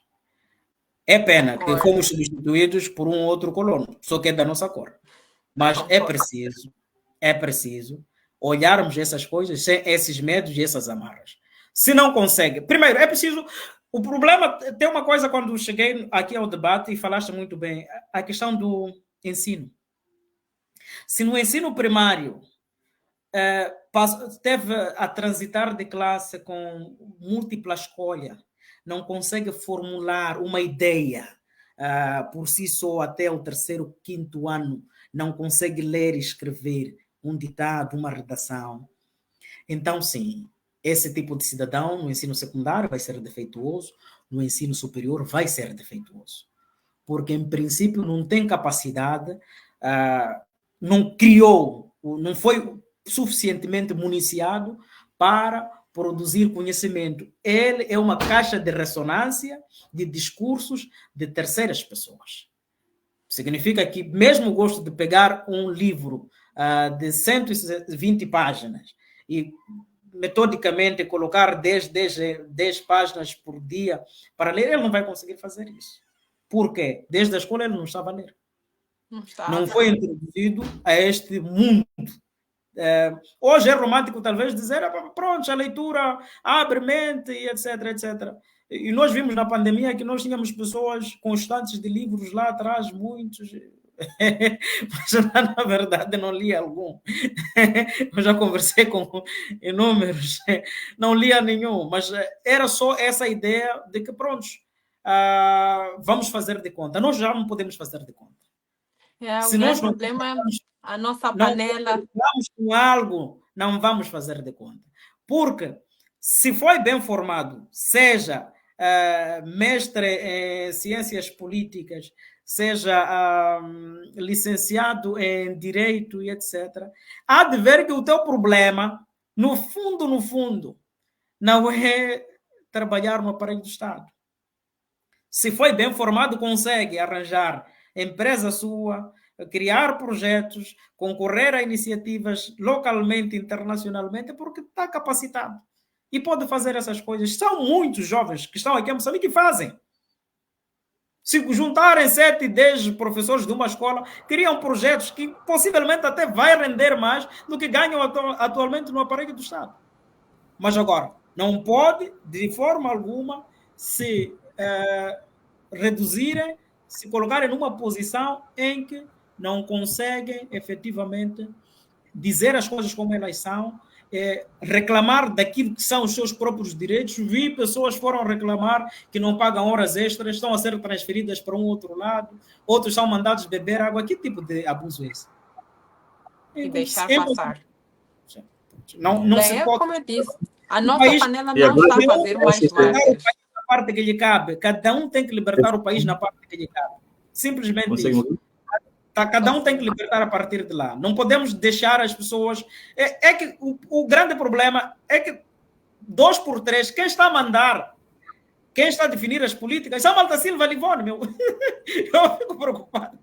São Malta Silva Livone que está a definir essas políticas. Mas tem pessoas inteligentes como vocês que podem produzir melhores propostas, melhores coisas para todos nós e nós sentirmos realizados enquanto jovens, que há pessoas que pensaram em nós, não pensaram no seu umbigo, não pensaram simplesmente nas mordomias em que são dadas, visualizaram o país e viram que este assunto tem solução. E passa por isto e aquilo. E saímos disto. Mas enquanto estivermos amarrados a essas questões de que vou sofrer represálias, eu também sofro, sou empreendedor na área de comunicação social, mas o que é que acontece? Eu sofro às vezes, mas é um preço que a pessoa tem que aceitar em pagar. Não há outra escolha. Como eu dizia, a panela já não está a fazer mártires. Se existia uma panela que cozinhava aqui em Moçambique as mesmas comidas que cozinhou lá na década de 60, a panela enferrujou, já não está a produzir mártires e agora é cada um por si, Deus por todos. Se eu tiver que roubar aqui onde eu trabalho, eu vou roubar folha 4, vou fazer isto. Se eu tiver que roubar caneta, eu vou roubar. Aqui no hospital também vou roubar vacinas. Você também conseguiu roubar pistolas para mandar para ladrões, também conseguiu. Epa, estamos a andar. Então, é como estamos. Temos um slogan feio de cabrito come onde está amarrado, que é normalizado em Moçambique, e outras vicissitudes que vão acontecendo e deixa-nos ficar aqui com estas situações. Eu penso da mesma forma, não estaria aqui a aceitar esses debates hoje em dia para falar sobre essas questões que mexem muito comigo, mas acredito também na mudança, acredito que Moçambique não precisa ser o que é hoje em dia, e que podemos e temos, sim, massa pensante e que pensa sem estes filtros, com muitas cores, não é? Que consegue pensar pelo moçambicano sem nenhum interesse, com um interesse altruísta de, sim, obviamente, melhorar a sua condição como pessoa que está a pensar, mas melhorar aquela perspectiva macro, não é? Mas o que nós temos são organizações de juventude que não nos representam nem um pouco. Que se eu, Denise, tenho um projetinho aqui escrito bem feito, mas como meu pai não era ninguém, eu também não faço parte do projeto, não vai ser escolhido para o projeto. Por mais bom que seja para melhorar uma situação específica do país que está-se a precisar, não vai ser escolhido. Então ainda temos isso desde base. eu vejo jovens a criarem coisas excepcionais, mas porque eles não são de partidos CCC, PTO, não vão ser agraciados e quem sofre com isso não é este jovem, é uma comunidade inteira que não está a ter projetos implementados porque essas pessoas não falam a mesma língua. Então, fico assim com isto, não vejo impossível mudarmos, mas não vou deixar de dizer que se eu não comer vou morrer e eu aceitar isto, muitos moçambicanos estão a preferir realmente comer onde estão amarrados. Porque esta frase aí não traz somente. Não é só uma frase, tem que se pensar em cada estrutura da própria frase. Ele está amarrado. Sim, está a comer, mas está amarrado. Então, é preciso refletirmos sobre isso. Quem é que está a usar, que querer tirar essas amarras para poder comer livremente? Vai comer pouco, se calhar naquele pasto já não vai ter ali o dono a trazer comidinha, o sistema que desenhou, mas vai comer, se calhar, de encontrar um pasto ainda mais fértil, um pasto mais justo. Mas ninguém quer pensar nisso, porque estamos a pensar muito na nossa própria barriga, não é? E é preciso. E a jovem, não é pensarmos que a questão da luta é elitista, porque no Brasil, por exemplo, quando nós vemos muitos, né, alguns dos mais engajados, são pessoas que estão minimamente estáveis, que não têm muitas problemáticas e conseguem ter tempo de pegar ali um filósofo, uns livrinhos bonitos do Che Guevara, tem mais tempo para ter leitura, tem acesso à informação e eles acabam sendo revolucionários por estarem a viver num espírito como este. Mas a revolução está nos bairros, existem nos bairros mais periféricos possíveis, jovens que estão descontentes, estão disponíveis a mudar e a dar a própria vida pela mudança, não é? E nós temos a sorte, em Moçambique, de termos essas realidades completamente diferenciadas. Não é porque eu, obviamente, tenho a noção do meu privilégio de ter ido à escola, de ter tido um ensino superior e sei que parte daquilo que eu penso é aquilo que eu estudei. Mas eu sei que há quem não estudou, não teve as mesmas oportunidades que eu e também pensa na revolução. Então, eu acho que a união, concordo sim que cada um tem que fazer aquilo que lhe compete para mudar o país, mas a união é a base. Porque vamos continuar a perder e perder pessoas. E estas consequências, obviamente, passam para a geração. A geração está a crescer a pensar que manifestar em Moçambique é proibido, é uma coisa nefasta. Não se pode nunca dizer que o governo está errado, senão vão nos picar, vão nos atirar com balas de borracha, vão mandar cães para nós. Estamos a criar isso, e isso é uma mensagem. Quando nós saímos à rua e dizemos, governo, isto não está bem, já tem blindados lá fora, cães e não sei o quê, é uma mensagem. E as crianças estão a ver, a futura geração está a ver isso. A futura geração não cresce com esse espírito democrático, não cresce com esse espírito de é preciso criticar. Ainda que nós elejamos eventualmente um governo diferente, é preciso nós continuarmos a contestar, porque nem sempre as coisas vão estar bem. É preciso termos esta crítica, porque tudo pode ser melhorado. Tudo pode ser melhorado. Mas quando estão dispostos a melhorar e a dar a cara para isso melhorar? Poucos. Soluções são as mesmas de sempre, nos unirmos, mas não quero dar mão ao outro, porque o outro é isso, porque não sei o quê, porque também, se eu dar a mão vão me balear e prontos. Ok. Obrigado. Eu acho que já começamos a ver, além da ONP, temos a Associação Nacional dos Professores, que tem colocado suas posições. Acredito que é um paradigma que já está a mudar cá entre nós. Eu acho que temos um futuro. Claro, cada um deve fazer a sua parte e ver também como pode melhorar esse status. Gostava de saber de vós como é que estão a ver a exclusão da questão do terrorismo e os raptos. Esse tema é sensível, sim, mas olhando desde que começaram os raptos em Moçambique, temos empresários que já saíram do país, temos pessoas moçambicanos que perderam empregos, que até hoje não têm perspectiva de vida, porque os empresários saíram, não estão a investir no país. Temos também a questão do terrorismo, temos Ruanda no país, e não vemos um debate aflorado sobre o terrorismo, sobre os raptos. Como é que estão a ver essa situação? O que é que justifica que os candidatos fiquem no silêncio quanto a esses aspectos? Bom, obrigado. Só que é uma ressalva necessária, talvez. Chissano disse que, bom, As pessoas devem comer onde estão amarradas. Guebuza nos disse que não podíamos ter problemas em ficar ricos. Nunca explicou como, mas disse. A vender patos. Sim. E se não conheço nenhuma ideia concreta dele, não ouvi nenhum. Pareceu muito, mas ouço do Chapo a dizer que os hospitais são da Frelimo, as escolas são da Frelimo. Acho que há uma regressão séria. Era só para pontuar isso. Vou responder a questão. Mas era só para pontuar. Acho que há um decréscimo muito acentuado. Se já era para comermos lá onde estávamos, depois também não podíamos ter medo de ficar ricos, não nos explicavam como. Acho que era a mesma lógica do cabrito amarrado, mas do Nilce não consegui captar nenhuma coisa nos últimos 10 anos que prestasse, mas pronto. Se não está preparado para viver na cidade... Pronto, tá aí. Essa calha muito bem. Mas o outro diz que, pronto, tudo aqui é da Frelimo. Acho que o comunismo voltou, o socialismo está a vigorar, nós é que não sabemos. Bom, relativamente à questão que coloca sobre a questão dos raptos, eu fiz nesta semana, penso que publiquei um artigo num jornal ou nas redes sociais, que é o meu campo de conversa com os meus amigos e aqueles que gostam pelo menos de acompanhar o que tenho escrito por essas plataformas, onde eu fazia uma avaliação positiva, na verdade, sobre os manifestos, ou pelo menos os discursos públicos que os 4 candidatos se propuseram a dizer. E elenquei lá o que era necessário dizer. Mas no ponto final eu colocava essa questão de como é que cada candidato estava a levar a sério a questão dos raptos em Moçambique.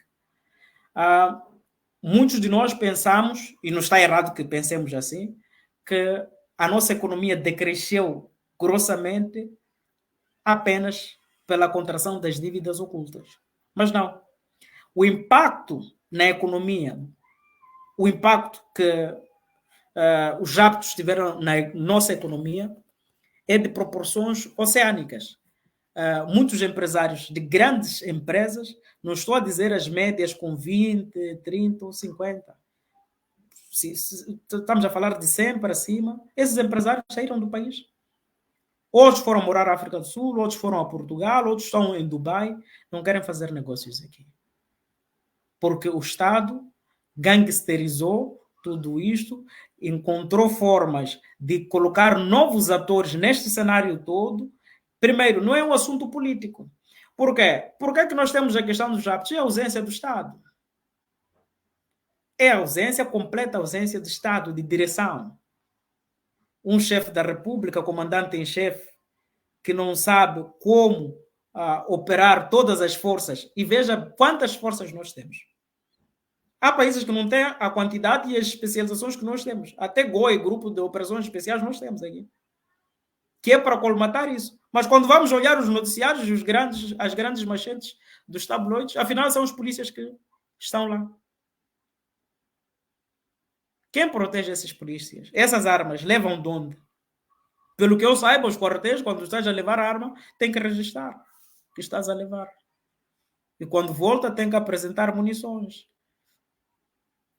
É possível, com todo esse serviço de segurança de Estado que controla até o que comemos nas nossas casas, é possível que o chefe não saiba, o comandante da polícia não saiba, o ministro da Defesa não saiba de onde aparece essa questão dos raptos?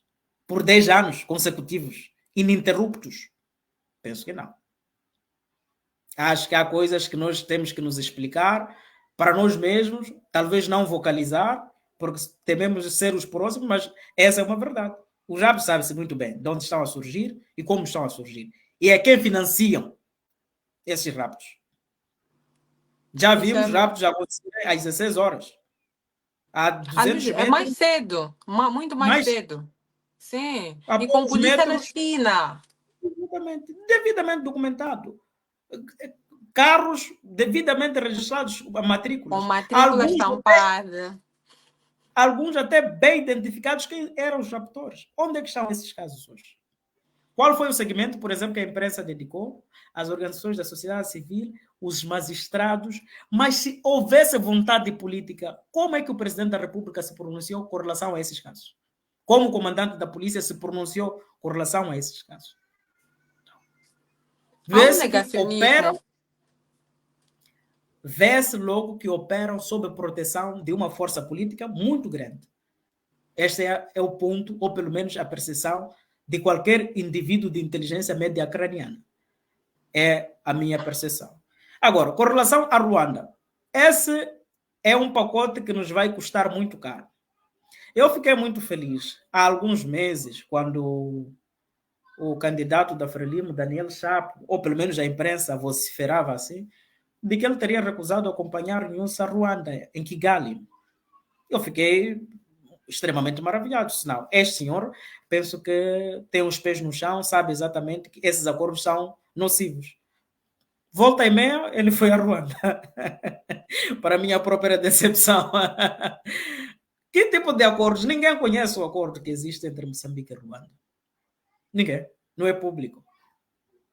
Mas estamos a ver as forças ruandesas a construírem escolas.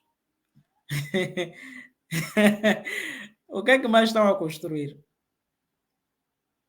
Que tipo de acordo é esse? Em que você, o dono da terra, de Cabo Delgado, não sabe qual é o preço que estás a pagar para manter aquelas forças ali. É do nosso dinheiro que está a sair para manter as forças? Há um tipo de acordo de concessão de negócios? Qual é o acordo? O que é que está em jogo aqui? Não se diz.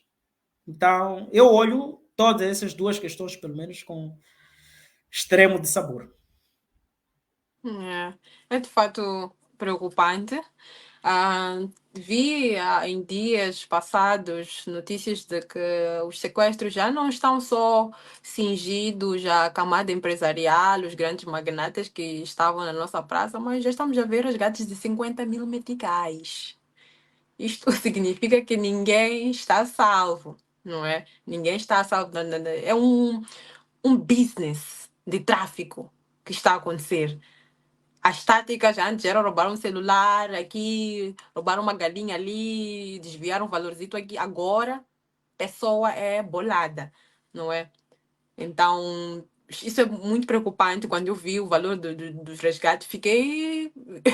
Agora um bocadinho, sair um bocadinho com um vídeo ali, já é motivo de amanhã ser o próximo a ser sequestrado. E durante muito tempo tivemos esta perspectiva de que não, isto era coisa dos, entre muitas aspas, né, os dos monhés, da comunidade islâmica e não sei o quê. E teve também a nossa comunidade aqui moçambicana um certo desdém, um certo não pertencimento, não problematização disso, porque ainda não era com elas, mesmo estando a acontecer em Moçambique a céu aberto, o que é muito grave, não é? Isto, de forma sistemática, traz problemas para Moçambique. Traz problemas graves para Moçambique. Isso afeta a forma como somos vistos exteriormente, a forma como a nossa economia vai funcionar. Nós temos cidades aqui que dependem muito do turismo. Isto mancha. Quando entras, é só escreverem, já vocês já fizeram esse exercício, escrever Moçambique no Google. E tem ali um gráfico, esqueço-me sempre do nome, mas tem ali um gráfico que fala sobre qual é a situação do país, se é bom para visitar, se não é bom para visitar. E Moçambique está numa lista negra neste momento como um país negativo para visitar. E a questão do tráfico já alicerça a situação do terrorismo em Cabo Delgado. Então, em termos de investimento, a forma como estamos a ser vistos está afetada pela situação de Cabo Delgado e agora está afetada pela situação de tráfico, ou seja, transferiu-se para um patamar que ultrapassa aquilo que é normal. Tráfico sempre existe, um caso aqui, um caso ali, muitas vezes era muito causado por alguma coisa passional, mas ao ponto de se tornar um negócio é alarmante, não é ontem que aconteceu, não é um caso isolado, mas é esses discursos dos comandantes sempre se traz sobre a questão de ser um caso isolado, é um caso que aconteceu assim, assado e cozido, mas não é. É o dia a dia de quem assiste televisão. ver que fulano foi sequestrado. As pessoas sentam já com essa expectativa. Quem foi sequestrado hoje? Da mesma forma como nós ficávamos todos os dias na televisão, quando era sobre Covid, quantas pessoas morreram hoje. Então, hoje em dia, essa situação do tráfico, isto preocupa-nos muito e muito, muito, e não devia estar a ser conduzido da forma como está. Sobre a formação dos polícias, é a questão que nós já assistimos, não é? De outras paragens, não é? Nós temos esta questão de, eu pelo menos como ativista de direitos humanos e estudo a matéria, uma dos responsáveis, nós sempre vemos a posição vertical, um dos maiores abusadores de direitos humanos é muitas das vezes a nossa polícia. Eu não sei como é que funcionam os treinamentos, não é? Não sei se há esta componente lá sobre direitos humanos e se há, como é que está a ser levada depois para o cidadão, porque há uma posição muito de abuso e pensar na força policial como proteção ainda não é uma realidade para muitos moçambicanos. Às vezes é muito mais seguro você encontrar com um Joe ali do que com o próprio polícia. Tivemos incidentes de pessoas que estão sem bilhete de identidade, por exemplo, que foram abusadas. Então, ver essa situação de tráfico e ver que eu, como cidadã, me sinto protegida porque tem polícia ali na esquina, não é real. Não é real. Então, isso veio acarretar a forma como somos vistos e desta forma também traz-nos esta preocupação, não só com todo o acordo tem consequências. Tivemos ali várias potências mundiais a tentar, e algumas entraram aqui, e sabemos muito bem, os Estados Unidos da vida não ajudam só porque não vai ser a Ruanda também que vai só aqui porque é irmão africano e prontos, não é? Então, há que ter-se muito cuidado com isto, e se não está-se a ter, traz-nos aquelas reflexões sobre o quanto os nossos governantes entram onde entram, quando já governam, para fazer o seu, o que vai acontecer depois, o próximo que se vire. Eu já fiz o meu e pronto, vou sair. Então, há muitas boladas que acontecem e que não se pensa no depois, não se pensa nas futuras gerações, como é que vão se virar depois, se esses acordos são frutíferos já 10, 20, 15 anos depois. Isso não interessa muito. Não é uma coisa, não faz parte da agenda. Esse negócio é frutífero para mim. Ah, é frutífero, então vamos lá fazer. Ah, mas depois, daqui a alguns anos, a população vai ter que pagar isso e não sei o que. Tá bem, só um dever, depois eu nem vou estar vivo, já estarei em outro lugar. Então tem esta filosofia dos nossos líderes muitas vezes. Pouco pensam nas consequências no presente, que se dirá do futuro.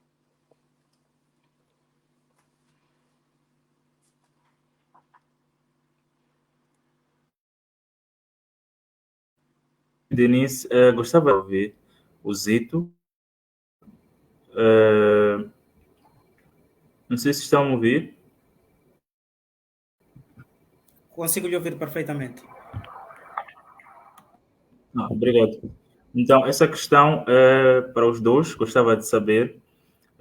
A Isabel gostava de saber, caso outro partido ganhasse, acham que teríamos alguma mudança?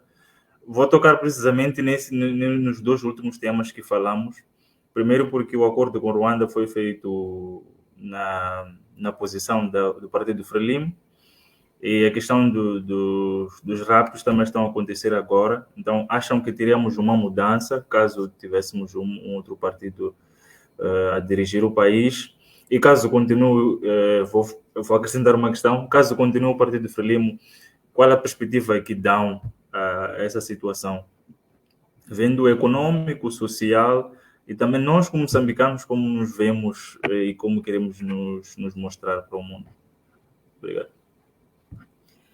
Bom, eu avalio da seguinte forma. Eu penso que estamos a olhar o problema de uma forma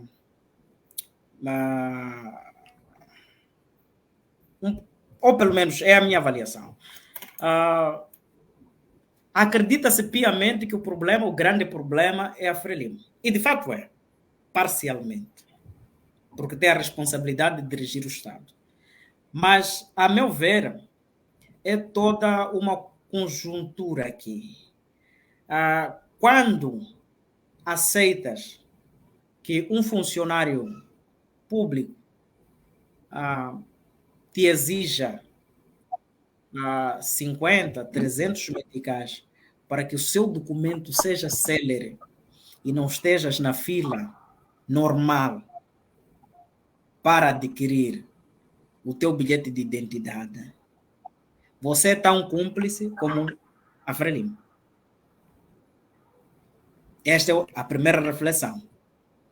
Quando aceitas suborno como professor para acrescentar 1, 2, 3 valores e ainda você, como estudante, tira algum valor para o professor, você está um cúmplice desse sistema como a Frelimo. Esta é a linha única. E na possibilidade e na eventualidade do mudar-se o Partido Frelimo, sair, entrar um outro, se continuarmos com esta mentalidade, não fizemos grandes reformas. Eu não sou muito fã da expressão reforma. Eu, pelo menos como acho Moçambique, é como memetizamos tudo em Moçambique, aqueles memes que nós costumamos ver. Vamos sair todos do país, trancamos, vamos discutir as coisas lá fora, só voltamos a abrir depois de encontrarmos consensos. Então, não vejo situações muito diferentes das que vivemos atualmente se não existir essa vontade. E essa vontade só pode ser alcançada sob a perspectiva e a visão de um líder compromissado com o interesse público. Neste momento, se um presidente da República, um presidente do município, um governador conseguir inspirar a sua população para plantar árvores por si só, não precisa de sustenta, não precisa de subvenções, apoios, etc. Se Panamacura vai plantar isso, Boane planta aquilo. Os políticos têm esta capacidade de mobilizar as pessoas para um interesse, uma visão única para alcançarmos um bem coletivo. É possível chegarmos lá. Mas enquanto não tivermos, primeiro, um líder com esta capacidade, esta visão futurista, esta visão de solução, não chegamos neste nível que nós estamos aqui a tentar encontrar.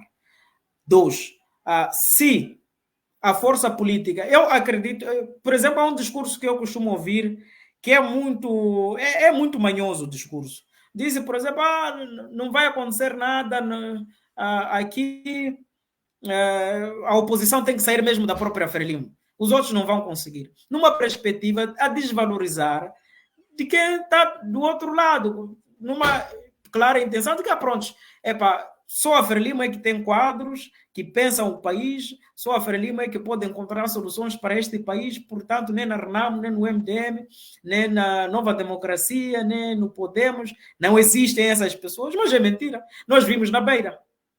Tivemos Lutero Simão, que fez transformações incríveis. O Cariz, que continua lá, está a fazer. E a população está feliz. E o resultado é que continuam a votar nessas pessoas. Há uma razão. Não é possível todos os berenses serem tapados ao ponto de manter a oposição lá. Temos o exemplo cá de Quilimane. São exemplos práticos. Tivemos o exemplo de Nampula. Então, significa que há pessoas sim que pensam para o bem coletivo. Então, se pensam no bem coletivo, essas pessoas devem ser impulsionadas para continuar a fazer e a melhorar para que saiamos deste prisma em que nós estamos para um segundo passo. Eu não estou a dizer para votar-se na oposição ou no regime do dia. O que estou a dizer é que é preciso pensarmos de forma fria e, se possível, calculista de como é que nós queremos que a nação cresça. O Chapo vem, mas vem como? Ele já disse que ele é madeira. A Frelimo é carpinteiro. 40 e tal anos. Um carpinteiro que não conseguiu construir carteiras para estudantes nas escolas. 49 anos. Um carpinteiro que não conseguiu apetrechar os hospitais com camas condignas para os doentes estarem em comodidade quando baixarem lá. Um carpinteiro que não consegue organizar uma ponte para garantir transitabilidade de uma zona para outra. Que carpinteiro é esse? Prontos. O mesmo que construiu o Titanic e afundou. Pronto. Bem, na minha perspectiva, faço das palavras do Zito as minhas. nós também precisamos de, entre muitas aspas, reformarmos-nos. A revolução não é de um lado, não é só um lado que vai mudar e pronto, Moçambique mudou. Obviamente, tem um peso significativo, temos uma liderança que realmente está lá para liderar e liderar e inspirar.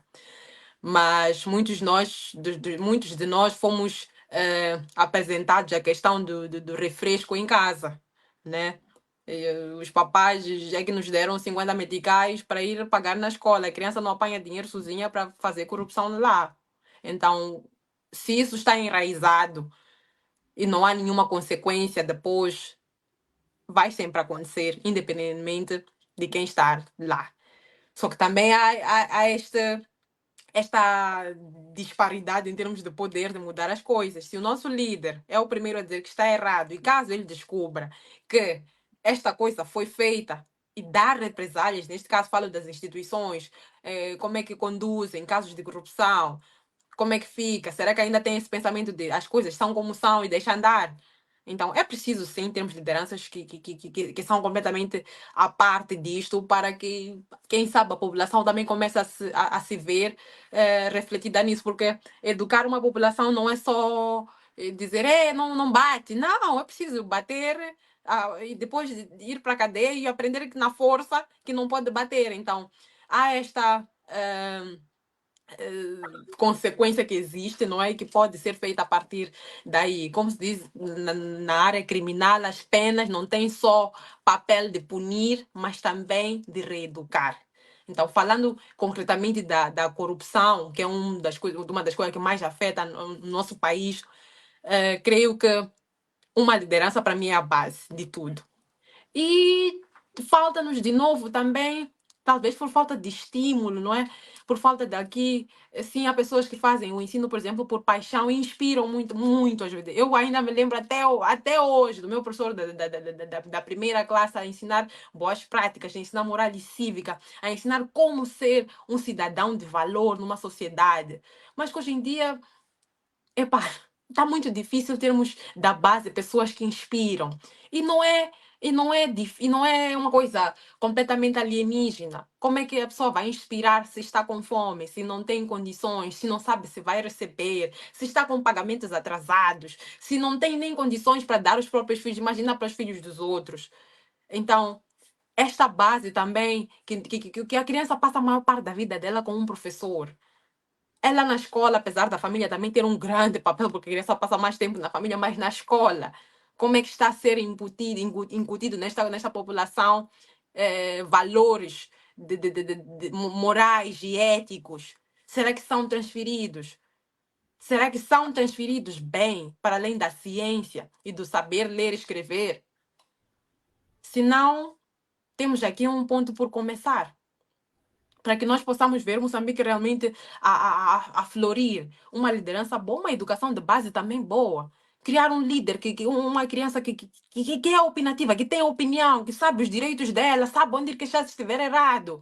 Sabe dizer que não, professor, isso está errado, isso está certo. Esta pessoa cresce com uma convicção. Eu tive a sorte de, ainda no meu tempo, ter essas oportunidades, tanto que eu sou Denise Ivone hoje em dia. Sou essa pessoa que eu sou porque tive uma educação de base que me permitiu ser. Lá à frente as coisas já estão diferentes, já tem outras demandas, a pessoa mudar um senhor de 60 anos, mudar a forma como ele foi toda a vida, ele ensinar do cabrito como está parado, é muito difícil, mas lá na base é possível.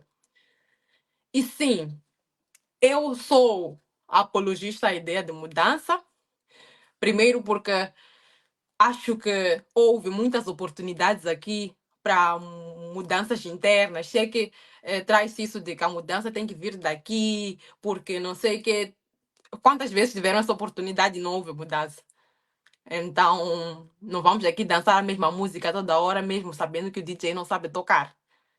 Então, para mim, uma mudança de fato tem mais probabilidades de realmente surtir efeitos que esta mudança que nos sugerem, que de nada muda. Muito obrigado, Denise. Muito obrigado, Zito. Eu acho que quem está aqui conosco já tem o que queria para ir decidir e votar. Tem reflexões que pode levar, seja para o período eleitoral ou não, Há um internauta que nos escreveu aqui, disse que esses debates não podem ser só na época eleitoral, devem ser discutidos em 5 anos, ou durante os 5 anos, quis dizer. Ou seja, temos nós também um compromisso, não falar sobre esse problema só na época eleitoral, porque não temos muito espaço. Então, só quero agradecer a vossa presença. Deixo espaço para as últimas considerações e também uma mensagem para os jovens. Na quarta-feira vamos decidir em quem votarmos, ou vamos exercer o nosso direito e dever. Então, gostava de deixar assim uma mensagem e últimas considerações. Obrigado. Bom, em princípio, quero agradecer pelo convite. É honroso estar nesse espaço, na companhia da Denise, a Sil Vasco e a toda a equipa que tornou possível este encontro virtual, este debate que penso que foi frutífero através dessas tecnologias que nos aproximam cada vez mais. Agradeço também quem esteve do outro lado da tela a acompanhar-nos e principalmente pelas sugestões valiosas, as perguntas picantes foram estimulantes. Mas para terminar, estava a fazer uma anotação aqui. O que é que eu quero dizer efetivamente? Que os jovens não têm nenhum pacto com a Frelimo. Nós não temos nenhuma dívida emocional. É natural que os nossos pais tenham sofrido com a guerra dos 16 anos ou o período colonial. É possível. Mas essas questões só dizem respeito a eles. Nós temos que construir a nossa história a partir de hoje, porque a nossa história vai fazer parte da história dos nossos filhos e dos nossos netos. Há perguntas que vão ser difíceis de responder se o rumo deste país continuar assim daqui a 20 anos aos nossos filhos. De como é que nós deixamos uma nação com essa intelectualidade toda, essa forma, esses estudos que vamos tendo e esses conhecimentos, essas viagens nacionais e internacionais, quer físicas ou virtuais, de como é que nós permitimos que o país trilhasse nessa navalha perigosa em que nós estamos hoje. Portanto, quando for votar, lembre-se que não existe nenhuma dívida emocional e não deves nada a Frelimo. E como não deves nenhum outro partido político. Tem que votar com consciência de que, primeiro, estará a votar de como é que a sua vida será conduzida nos próximos 5 anos. 5 anos é uma vida. Para 10, é uma criança de 10 anos, sabe ler e escrever. Muito provavelmente está no 4º ano de escola. Então, é preciso ser muito consciente, responsável ao tomar essa decisão. E toma essa decisão não apenas por si, mas por essa geração e pela próxima. E é tudo. Obrigado, Zito. Denise? Depois desta explanação em forma de quase poesia, deixa-nos até muito tocados, dá vontade de votar amanhã logo. Mas é de fato isto. Jovens que estiveram aqui a ouvir e que vão posteriormente ouvir a gravação, tenham consciência. Tenham consciência, não é só ir sujar o dedo e pronto. É um ato muito grande este. Estás a definir como é que vão ser realmente os próximos anos, como é que vão ser daqui a não sei quanto tempo. Votar é importante. Vejo aqui muita gente a falar, não vou votar porque não muda nada. Tenho muito medo de termos da parte dos jovens muitas isenções. Não façam isso, não votem em branco, não votem em branco, por favor. Façam valer essa espera, façam valer o fato de vocês terem se registrado como eleitores. Façam valer este direito que é vosso de definir como é que vai ser o nosso país. Eu sei que provavelmente estejas muito cético, provavelmente estejas um bocadinho com o pé atrás pela forma como foram conduzidas as outras eleições que tivemos, autárquicas e etc., como tivemos nos outros anos. Eu sei. Mas se é esta forma que nos é apresentada de como podemos mudar o nosso país, por que não tentar mais uma vez? E desta vez com muito mais consciência, com muito mais força de querer realmente mudar. Não porque vai resolver a tua própria situação, sabemos nós a questão histórica que muito entra na nossa vida. Eu vejo jovens que até têm alguma consciência política, mas que só fazem política porque a sua família é de determinado partido, não porque coadunam dos mesmos princípios, dos mesmos valores, mas porque não podem se opor. E até compreendo, não é? Mas lá naquela caixa ali, ninguém está. E há pessoas que pensam que não, se não votarem assim, se não votarem como prometeram votar, vão ter represálias. Não. Até onde se sabe, ali, o que acontece ali é tipo Las Vegas, fica lá mesmo. Então votem com consciência, façam valer isto. Façam, por favor, valer isto. Muita gente não está feliz da forma como nós estamos. Então, se viu os manifestos, viu que é possível ter mudança, se ouviu, acho que alguma coisa deve estar a pairar no teu coração, alguma coisa deve estar aqui a acender. Então, por favor, é por Moçambique. É por Moçambique. Então, vou votar com esta convicção. Embora longe, não sei, tenho que me informar um bocadinho da logística, como é que fica isso, mas estou com o meu cartão de eleitor, é que onde eu estou e decidi, eu quando saí de Moçambique, eu disse, não sai sem meu cartão de eleitor, eu tenho que votar, eu vou fazer um sacrifício logístico muito grande, só para vocês perceberem, não é só ir na esquina, não, eu vou fazer um sacrifício grande, mas eu quero fazer valer o meu voto, quero fazer valer a minha voz como moçambicana, e não tem chuva, não tem nada que vai me fazer não ir votar. Tenho as mesmas reticências, tenho as mesmas dores, mas hei de ir fazer votar e não vou deixar nulo. Por favor, não deixem votos nulos. Dizem que votam por ti se deixares nulo, então faça valer. Obrigado, Denise. Com essas palavras do Zito e Denise, fechamos mais uma edição de hoje nas eleições. Agradeço mais uma vez a presença dos dois, agradeço a presença dos que estiveram conosco, com os comentários e as perguntas, e contamos convosco para as próximas edições. E como disseram, vamos votar com consciência, entendendo que estamos a votar pelo futuro do país, não por conta do nosso estômago, os ideais das nossas famílias ou qualquer coisa que seja. Então, muito obrigado, boa noite a todos e até a próxima edição. Tchau, tchau.